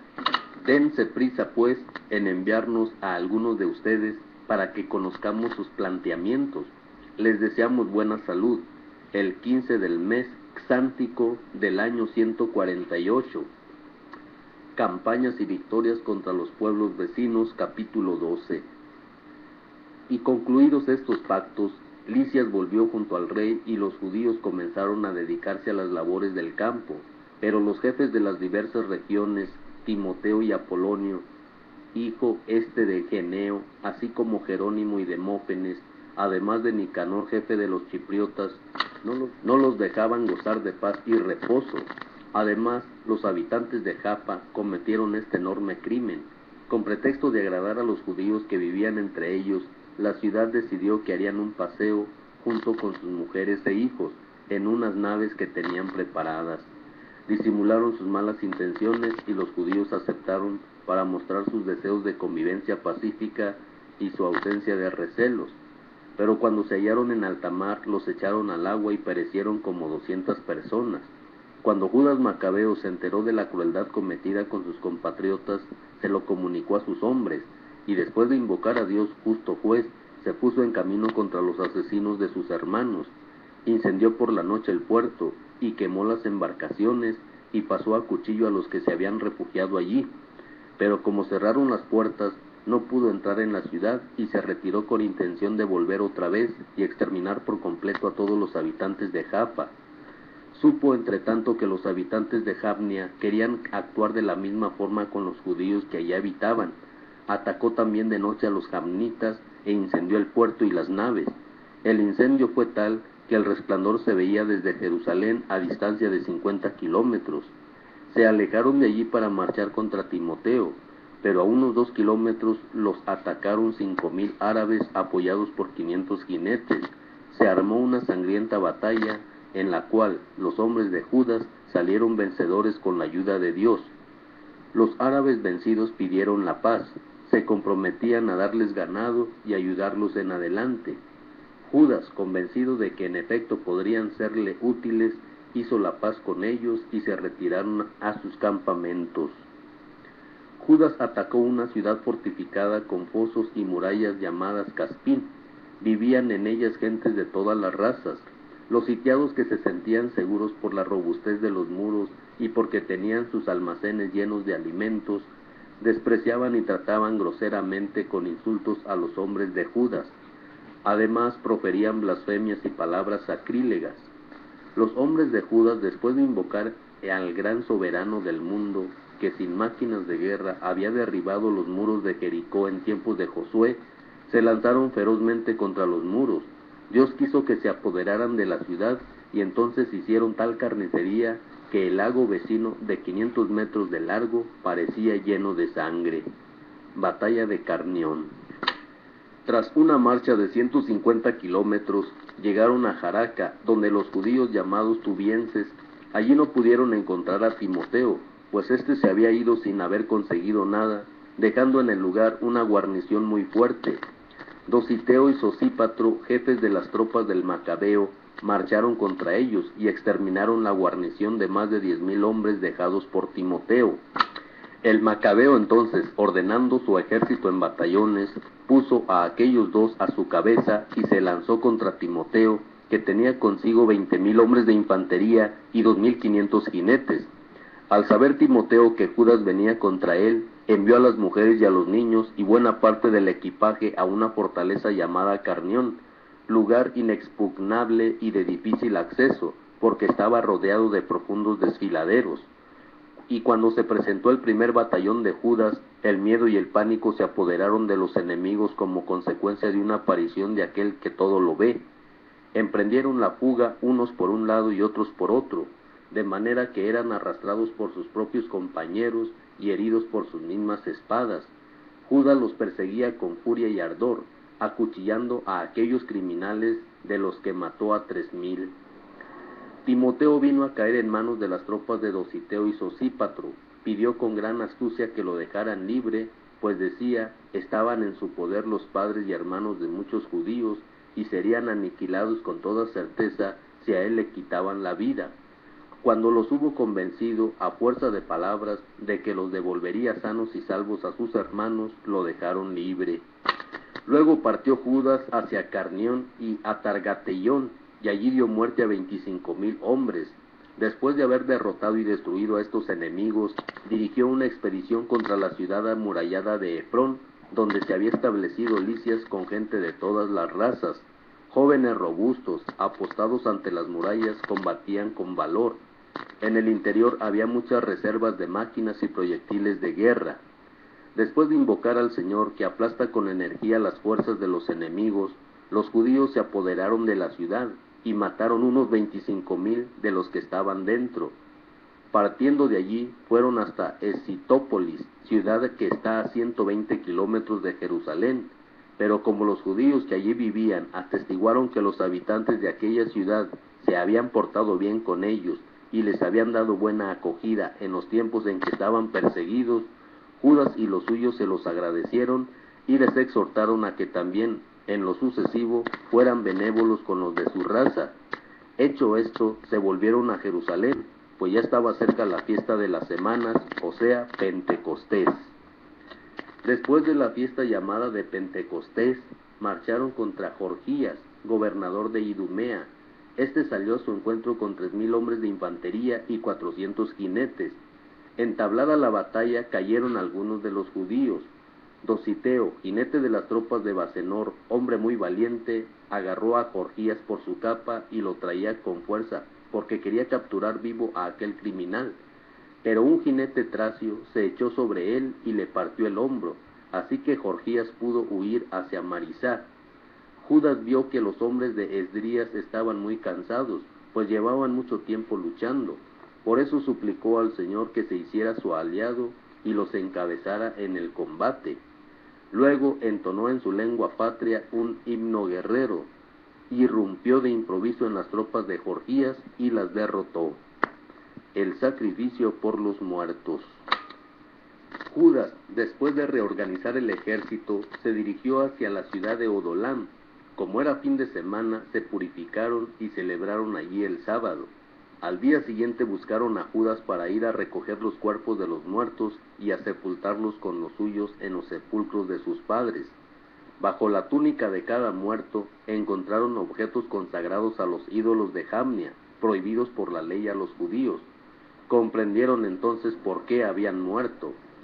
Todos se admiraron de la intervención del Señor, justo juez, que saca a la luz las acciones más secretas, y rezaron al Señor para que perdonara totalmente ese pecado a sus compañeros muertos. El valiente Judas exhortó a sus hombres a que evitaran en adelante tales pecados, pues acababan de ver con sus propios ojos lo que sucedía a los que habían pecado. Efectuó entre sus soldados una colecta, y entonces envió hasta 2,000 monedas de plata a Jerusalén, a fin de que allí se ofreciera un sacrificio por el pecado. Todo esto lo hicieron muy bien, inspirados por la creencia de la resurrección, pues si no hubieran creído que los compañeros caídos iban a resucitar, habría sido cosa inútil y estúpida orar por ellos, pero creían firmemente en una valiosa recompensa para los que mueren como creyentes. De ahí que su inquietud era santa y de acuerdo con la fe. Esta fue la razón por la cual Judas ofreció este sacrificio por los muertos para que fueran perdonados de su pecado. Antíoco invade Judea. Capítulo 13. En el año 149, los hombres de Judas se enteraron de que Antíoco Eupátor venía contra Judea con innumerables tropas, y que con él venía Lisias, su tutor y jefe del gobierno. Cada uno de ellos mandaba un ejército griego de 110,000 hombres de infantería, 5,300 jinetes, 22 elefantes y unos 300 carros de guerra con hoces. A ellos se unió Menelao, quien con toda mala intención incitaba a Antíoco, pues no buscaba la libertad de su patria, sino que esperaba que le dieran de nuevo el cargo de sumo sacerdote. Pero el rey de reyes despertó la ira de Antíoco contra ese malvado. Cuando Lisias hizo ver al rey que Menelao era la causa de todos los males, entonces el rey ordenó que lo llevaran a Berea y le dieran muerte según la costumbre de aquel lugar. Hay allí una torre de 25 metros de altura, llena de cenizas ardientes, provista de un dispositivo giratorio en la cúspide, en pendiente por todos los lados hacia la ceniza. Al que ha robado alguna cosa sagrada o ha cometido algún otro crimen horrendo, lo suben arriba y de allí lo precipitan. De esa forma murió Menelao sin que ni siquiera pudiera recibir sepultura. Castigo justísimo para el que había cometido tantos delitos contra el altar, cuyo fuego y ceniza son santos. En la ceniza encontró la muerte. Oración y exégito de los judíos en Modín. Venía el rey con el corazón lleno de intenciones malignas, dispuesto a portarse con los judíos más cruelmente de lo que se había portado su padre. Al saberlo Judas, mandó que su ejército invocara a Dios día y noche, para que, como lo había hecho en otras circunstancias, también ahora viniera en ayuda de los que temían verse privados de su ley, de su patria y de su templo, y no permitiera que aquel pueblo, que apenas había comenzado a respirar, cayera de nuevo en manos de paganos blasfemos. Una vez que todo el pueblo cumplió la orden, suplicando al Señor misericordioso con lamentaciones, ayunos y oraciones durante 3 días seguidos, Judas les habló para darles ánimo, y dio orden de que estuvieran preparados. Después de reunirse en privado con los ancianos, acordó partir con los suyos a buscar una decisión por las armas, Dios mediante, antes de que el ejército del rey invadiera Judea y se hiciera dueño de Jerusalén. Judas, confiado en la decisión del Creador del mundo, animó a sus hombres a combatir heroicamente hasta la muerte por la ley, el templo, la ciudad, la patria y las instituciones. Salió con su ejército y acamparon cerca de Modín. Dio a los suyos esta contraseña: victoria de Dios, y atacó de noche con los más escogidos de los jóvenes de su ejército la tienda del rey, acuchillando hasta 2,000 hombres, el mayor de los elefantes y su guía. Dejaron el campamento lleno de miedo y confusión, y se retiraron después de un completo éxito. Todo quedó concluido al amanecer por la protección eficaz de Dios. Viendo el rey la audacia de los judíos, procuró adueñarse de sus fortalezas, valiéndose de estratagemas. Llegó ante Betsur, ciudad bien defendida por los judíos. La atacó, pero fue rechazado y derrotado. Judas hacía llegar a los defensores de la ciudad todo lo que les hacía falta. Ródoco, uno de los hombres de Judas, entregaba datos secretos al enemigo. Fue buscado, capturado y ejecutado. El rey volvió a tener contacto con los defensores de Betsur, hizo la paz con ellos y se retiró. Atacó a las tropas de Judas, pero fue derrotado. Supo entonces que Filipo, a quien había dejado en Antioquía como jefe del gobierno, se había rebelado y quedó consternado. Pidió la paz a los judíos y juró complacer sus justas peticiones. Se reconcilió con ellos, ofreció sacrificios, llenó de honores el templo y se mostró generoso con el lugar santo. Se despidió del Macabeo y dejó a Hegemónides como gobernador desde Tolemaida hasta el país de los Geraínos. Vino a Tolemaida, donde los habitantes estaban disgustados por aquel acuerdo, pues ellos mismos habían inspirado los decretos que se suprimían. Pero Lisias subió a la tribuna e hizo la mejor defensa que pudo. Les convenció y calmó, y les dispuso a la benevolencia. Luego partió hacia Antioquía. Así sucedió con la expedición y la retirada del rey.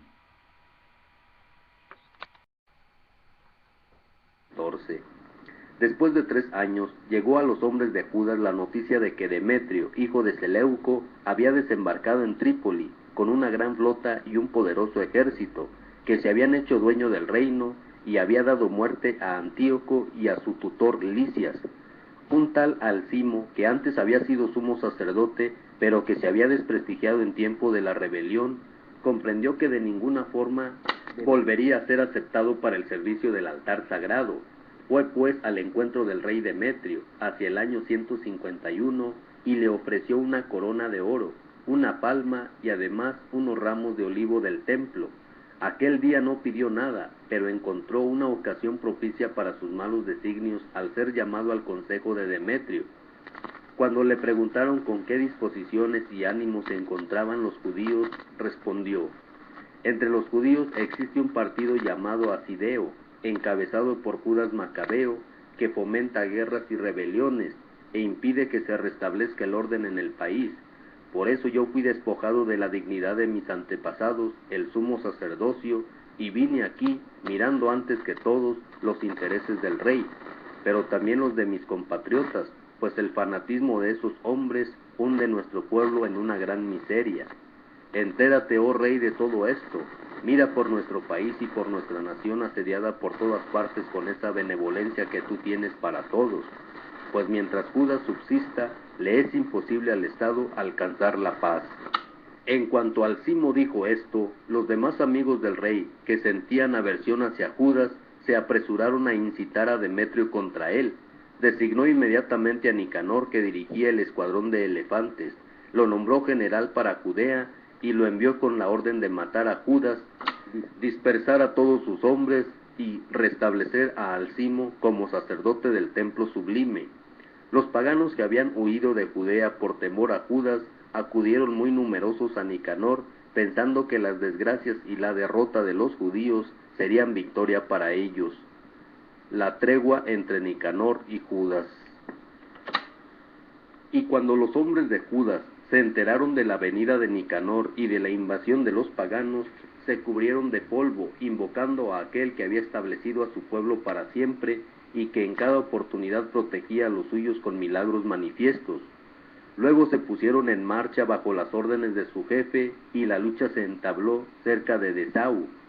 Simón, hermano de Judas, había atacado a Nicanor, pero sus hombres se desconcertaron de repente ante los enemigos, sufriendo un ligero revés. Con todo, Nicanor, al tener noticias de la valentía de los hombres de Judas y del valor con que combatían por su patria, temió resolver la situación por la sangre. Por este motivo envió a Posidonio, Teodoto y Matatías para concertar la paz. Después de un maduro examen de las condiciones, el jefe se las comunicó a la tropa, y ante el parecer unánime aceptaron el tratado de paz. Fijaron la fecha en que se reunieran los jefes en particular.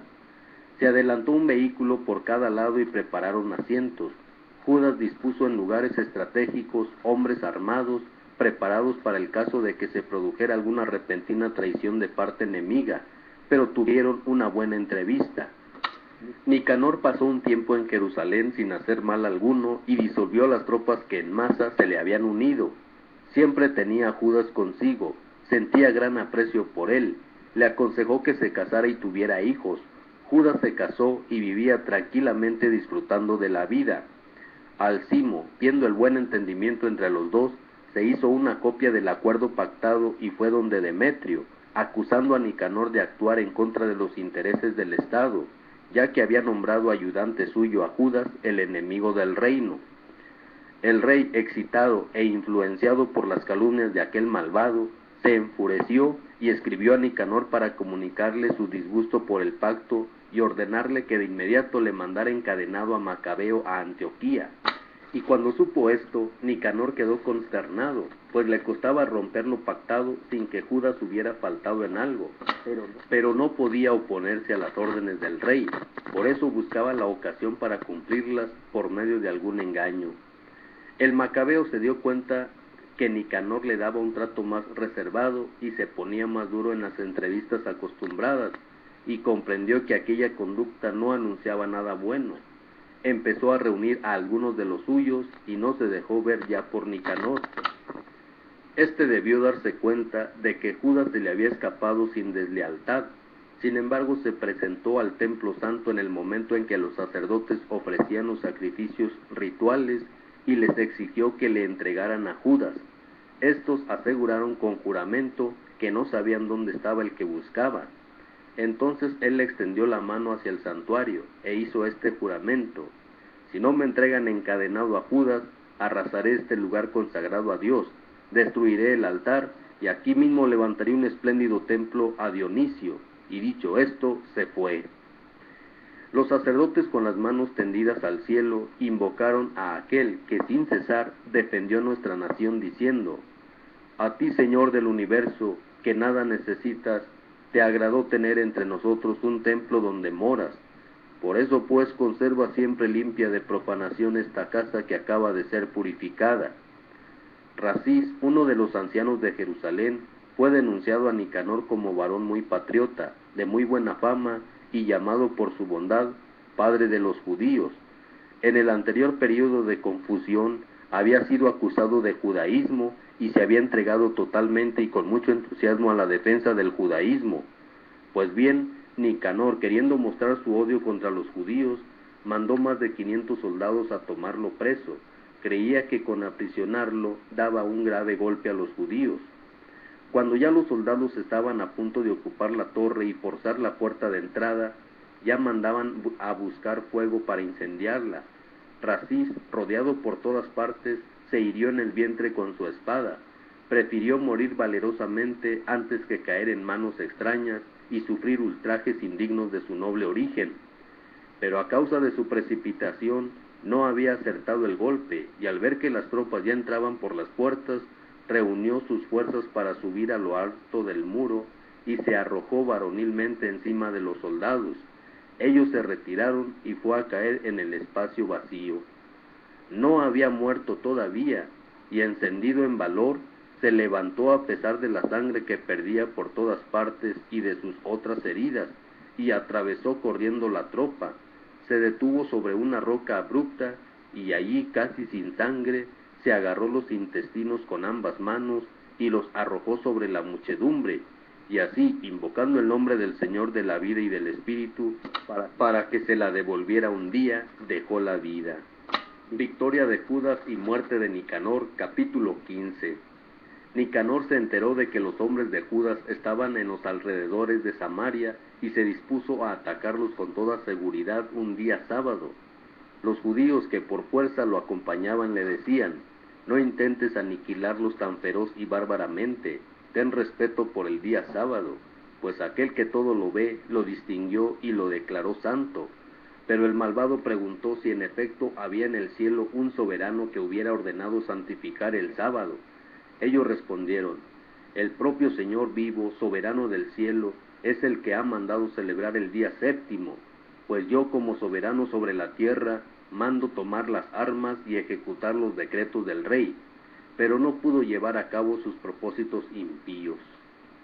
Nicanor estaba tan seguro de la victoria que se propuso levantar un monumento con los despojos de Judas y de los suyos. Este por su parte se sentía seguro y confiaba en que Dios lo auxiliaría. Alentaba a los suyos a no temer el ataque de los paganos y a no olvidar las veces que Dios los había ayudado, convencido de que también ahora Dios les daría la victoria. Levantó sus ánimos con palabras de la ley y de los profetas, recordándoles los triunfos anteriores. Animando más y más a sus hombres, terminó demostrando la maldad de los paganos y cómo habían traicionado sus compromisos. Cada hombre quedó armado no con espada y escudo, sino con la certeza que procede de palabras nobles. Para confirmar todo esto, les narró un sueño digno de fe, o mejor dicho, una visión por la que todos se alegraron. Había visto a Onías, antiguo jefe de los sacerdotes, hombre atento, bueno, humilde en sus modales, distinguido en sus palabras, y que desde niño se había destacado por su conducta irreprochable. Este, con las manos levantadas, estaba orando por toda la comunidad judía. Luego se le había aparecido, orando en igual forma, un anciano canoso y digno que se distinguía por su buena presencia y su majestuosidad. Entonces el sumo sacerdote Onías había dicho a Judas: este es el que ama a sus hermanos, el que ruega sin cesar por el pueblo judío y por la ciudad santa. Es Jeremías, el profeta de Dios. Y Jeremías había extendido su mano derecha entregando una espada de oro a Judas, mientras le decía: recibe como regalo de parte de Dios esta espada con la que destrozarás a los enemigos. Animados por estas bellísimas palabras de Judas, capaces de estimular el valor y de robustecer las almas jóvenes, decidieron no establecer un campamento con defensas, sino lanzarse valerosamente a la ofensiva y resolver la situación luchando con toda valentía, pues estaba en peligro la ciudad santa de Jerusalén, la religión y el templo. Ellos posponían su preocupación por sus esposas, hijos y familiares. Antes que nada temían por el templo consagrado a Dios. En cuanto a los que se habían quedado en la ciudad, su ansiedad no era pequeña, preocupados por la batalla que se iba a dar en el campo. Todos estaban esperando el próximo desenlace en el momento en que los enemigos iniciaron el ataque. Habían dispuesto su ejército, colocado los elefantes en sitio conveniente y la caballería en las alas. Entonces el macabeo contempló la muchedumbre que tenía delante y que los combatía con tantas armas diversas, con el apoyo de feroces elefantes, levantando las manos al cielo, e invocó al Señor que obra prodigios, pues bien sabía que da la victoria a los que la merecen y que ésta no depende de las armas, sino de la voluntad de Dios. Así dijo Judas en su invocación: oh Señor, ya enviaste tu ángel en los días de Ezequías, rey de Judá, e hizo perecer a 185,000 hombres del ejército de Sennacherib. Envía también ahora, oh Señor del cielo, tu ángel bueno delante de nosotros, para llenar de temor y espanto a nuestros enemigos. Manifiesta tu poder, y que tu brazo golpee a los que te insultan y vienen a destruir tu pueblo santo. Así concluyó su oración. Entretanto Nicanor y los suyos avanzaban entre el estruendo de las trompetas y los cantos de guerra. Por su parte, Judas y los suyos entraron en combate con súplicas y oraciones. Mientras combatían con las manos, con su corazón oraban a Dios, y así, magníficamente confortados con la presencia manifiesta de Dios, mataron a no menos de 35,000 enemigos. Y terminando el asunto, volvieron gozosos y encontraron a Nicanor muerto, tirado en el suelo con toda su armadura. Entre gritos y clamores bendijeron a Dios en su lengua materna. Entonces, el que cada vez se había consagrado por entero al bien de sus conciudadanos y nunca había vacilado en el cariño que les tenía, Judas mandó que cortaran la cabeza de Nicanor y su brazo hasta el hombro y los llevaran a Jerusalén. Cuando estuvo allí, convocó a sus compatriotas y a los sacerdotes, se puso ante el altar y mandó a buscar a los de la ciudadela. Les mostró la cabeza del criminal Nicanor y la mano que el malvado había levantado orgulloso sobre la misma casa de Dios. Mandó cortarle la lengua y darla en pedacitos a los pájaros, y ordenó colgar la mano frente al santuario para castigarlo de su soberbia. Entonces bendijeron al cielo diciendo: bendito sea el que no dejó que profanaran su casa santa. Por último, Judas ordenó que la cabeza de Nicanor fuera colgada de la ciudadela como señal manifiesta de la ayuda de Dios. De común acuerdo decidieron conmemorar aquella fecha, y se fijó como día festivo el día 13 del mes 12, llamado Adar en arameo, la víspera del día de Mardoqueo. Conclusión del relato. Estos fueron los sucesos del tiempo de Nicanor. Como desde aquellos días la ciudad no ha estado en poder de los hebreos, concluiré aquí mi relato. Si la narración ha sido buena y bien dispuesta, esto es lo que he deseado, mas si ha sido mediocre o imperfecta, es porque no podía serlo mejor, pues sabemos que el placer de los lectores depende del arte con que se dispone el relato y se cuentan los hechos. Pasa igual que para quien toma vino, no vale nada beber vino puro o solo agua, sino que todo el placer y el contento del que bebe depende del arte con que se mezcló el vino con agua. Esta será mi última palabra.